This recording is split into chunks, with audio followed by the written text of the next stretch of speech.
2024 has been one of my favorite years of music ever. We had so many different artists from different genres release massive projects that were both critically acclaimed and popular. And I genuinely think that music is as healthy as it's ever been. But with every year that comes by, we got some stinkers. And these are my 10 worst songs of 2024. Tell them Kendrick did it like wine. And of course, I had to start this list with probably the most controversial pick. Kendrick Lamar is one of my favorite rappers of all time. I think that Good Kid, Mad City is as close as you can get to a perfect rap album as you can possibly get. To Pimp a Butterfly it deserves all the flowers that it's gotten. And I do think that Mr. Morale is one of the most underrated albums in his entire catalog. That being said, I was really disappointed when he surprise dropped GNX this year. Now don't get me wrong, there are plenty of really good songs on here, especially Gloria, but there was one track in particular that stuck out to me as being truly terrible, and I have no idea why it's on this album. And that's why at number 10 we have GNX by Kendrick Lamar. The second that GNX starts, you can already tell that something's off. First off, this is one of the worst beats that I've ever had to listen to. And when Kendrick starts rapping on it, it doesn't really make it a whole lot better. One of my biggest complaints for GNX that came out this year is it really felt like Kendrick was really trying to capture that Not Like Us moment that he had earlier in the year. It was like he was just making an album that was trying to make Not Like Us Part 2. And you really hear that on this song in the worst possible ways. For instance, his constant wah ad-libs are just really annoying, and any attempt at humor in this song really just doesn't hit me. And the features on this song are way worse than Kendrick Lamar's himself. Hidda J3, Young Threat, Peso, they all don't do anything to make the song enjoyable. I really don't have anything good to say about this song. I think it's genuinely one of the worst songs of the year and easily the worst Kendrick Lamar song he's ever released. Next up at number 9, we have Future and Metro Boomin's GTA off of the We Don't Trust You album. Now, this one's a little interesting because I don't think there's really anything necessarily bad about this song. It just puts me to sleep every time I listen to it. And it is genuinely one of the most boring songs I've ever listened to in my entire life. The flows stay the same, the chorus is boring, the beat is boring, everything about this song is just boring. There's no energy.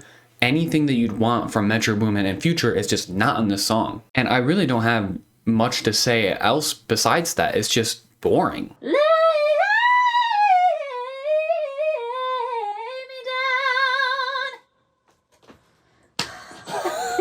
At number 8, we have Jacob Collier's Bridge Over Troubled Water. Now, I have a lot of respect for Jacob Collier. He is truly, obviously, incredibly talented with music. But if you were just to listen to his songs, you would never guess that. Jacob Collier has been one of the most disappointing artists I've probably ever listened to because he has so much potential and he just can't do anything with it. And Bridge Over Troubled Water is another perfect example of just him not hitting his potential. This song features John Legend and Tori Kelly. My biggest gripe with this song is that they are just trying to do way too much, and it just feels so weird. Now, this song is obviously a cover of the old Simon and Garfunkel song of the same name, Bridge Over Troubled Water, and they just completely changed the style in the worst ways possible. The original song is very somber and sweet, and this song is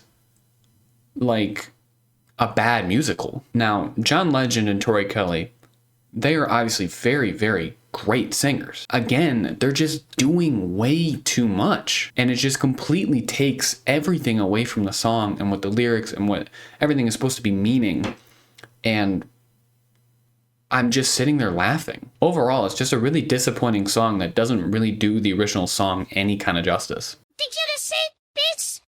You're not even the fuck. Number 6 is where I think we start to get into the truly terrible songs of the year. The fact that this song went viral at all is still a mystery to me. I don't know what anybody saw in it besides that it was funny, which it wasn't. Ice Spice this year has given us a load of just absolutely terrible lyrics. You Not Even the Fart is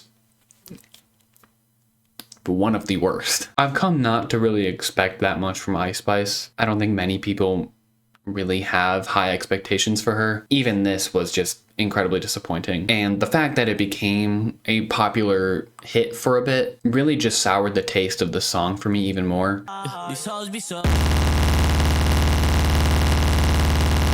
Number 6 brings the first of the Little Mabu songs of the worst songs list. It's probably the most notorious one off this album, and that is Oppie Day, a remake of Bad Day from Daniel Powter that released like 20 years ago that nobody really liked when that came out. Oppie Day takes that song and makes it worse in every single possible way. Little Mabu's fake tough guy shtick that he does is just really awful on this song. There's nothing good about it. I mean, I have zero good things to say about the song. It's a bad song. I don't want to talk about it.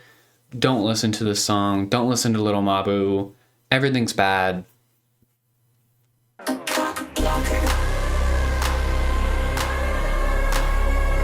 Against my better judgment, I've listened to a good amount of Kim Petras albums, and none of them have been good. This year, however, she really outdone herself with some truly, truly terrible material. And with the first Kim Petras song on this list, we have Cock Blocker. Kim Petras' gimmick over the last couple of albums has just really been to say the most raunchy things as some sort of shock value type of thing, and has never really given any substance to her songs.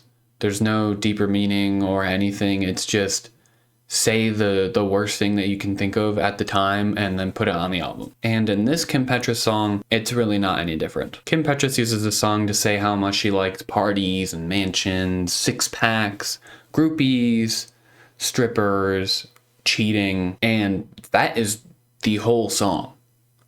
It's actually, if you listen to it, it's just her listing out of things. She could have just put this as a bullet point. She put it on a Google Doc, and it would have been better than what this song is. The production on this song doesn't help in any sort of way. It's annoying, it's repetitive, it has no good qualities, it's bad. I really don't know what else I can say about it. It's just not a good song. Don't listen to it. Could be yours, I know you could be. I've been looking up when I'm feeling down. Somehow I know that I'm gonna be. At number 4, we have Jacob Collier's Over You featuring Chris Martin of Coldplay and aespa, or aespa, however you actually pronounce that group's name. Similarly to the previous Jacob Collier song, this song is way too over the top. It tries to do too much, and the different segments of the song do not blend together in any sort of comprehensible way. On top of having probably the worst drop of the entire year, this song is just not good in any kind of way. I know in a lot of these songs, my critiques of them have just been, they're bad, they're not good. But in a lot of these cases, I really don't know what else to say. There's not some like secret story behind this. It's just, they're just bad. And I apologize for not getting any deeper into the actual critiques of the songs, but for a lot of the songs like this one, the songs just come off as annoying, and it's almost like the artists aren't even really trying. Now, obviously, all of the artists that I've been saying so far, they've been able to make a career out of their music. And while I can respect a lot of the songs that they've done in the past, in the case of Jacob Collier, I know that he has the talent to make great things. I've heard great things from him. Even on the same album, I've heard great songs from him, and I've heard great moments from him. But then you listen to a song like Over You, which has these super basic lyrics, really over-the-top production, which doesn't blend at all between the two different styles that he's trying to go for in this song. It's almost like I'm listening to demos. Number 3 is Little Mabu's Like a Cop. If you thought that Oppie Day was bad, then you better prepare for this song. Little Mabu's tough guy shtick is stronger than ever before on this song, where he relays this story of him getting pulled over by a cop and then bribing him to let him go. A story which is probably honestly fake, knowing Little Mabu. Even if it was real, why do we care? Little Mabu only seems to come off as just like an ass on this song. And there's no like better way to put it. This whole song is Little Mabu just bragging about how much money he has. And it's so much different from when other rappers do this kind of braggadocious style of rapping. And I just don't care.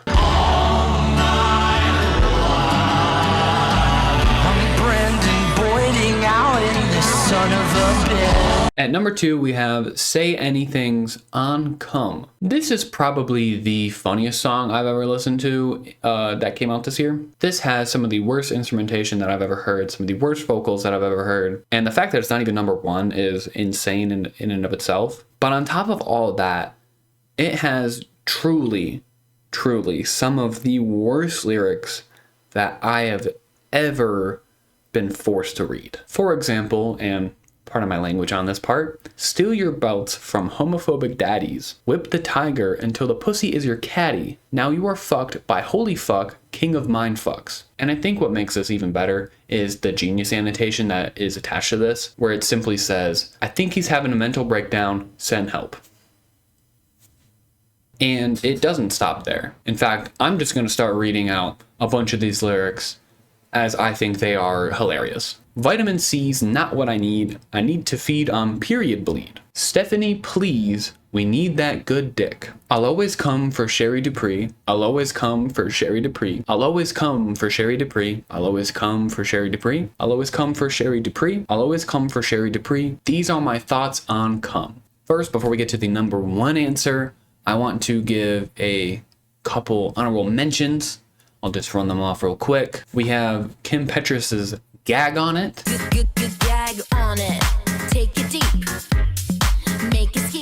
Kanye West's Dead. Fucking on IG model when I get through kicking her out. She did. She did though. Now, I was going to also include Husband and or Lifestyle on this, but since then he changed the version and it doesn't have the Husband song at the end of it, I didn't feel like it was fair to include it. If you never changed it, both those songs would have been on this list, just as an FYI, if you're wondering why there's no Kanye West on here. Another one we have is Ice Spice, Gimme a Light. Man calling me baby. I'm as poopy like I need a diaper. And last but not least, we have Little Mabu's On the Radar Freestyle. This your Mabu's an industry plant. Are you dumb or you high? 3.14159265. Guns be ready to die. And unfortunately, at number 1, we have Kim Petras with Cubana. Smoke your Cubana. If you thought that the other Kim Petras song was bad, this is just basically the same exact song, but worse. It has worse production, worse lyrics, worse everything. There's not a single good part about this song. It is my worst song of 2024. It has some of the worst vocal effects I've ever heard. I'm sorry if you've heard this song before. I don't really have a whole lot to say about this song. It's a pretty short song. It's under 2 minutes, and it's still genuinely terrible. At least with the other song, like the Say Anything song, I at least came out of it with a laugh. But with this song, there's nothing to positively take away from this song. It is the worst song of the year, and I don't really think it's that close. But anyway, that is my top 10 worst songs of the year. Let me know what your worst songs of the year were, if I missed anything, if you disagree, and I'll see you in the next video.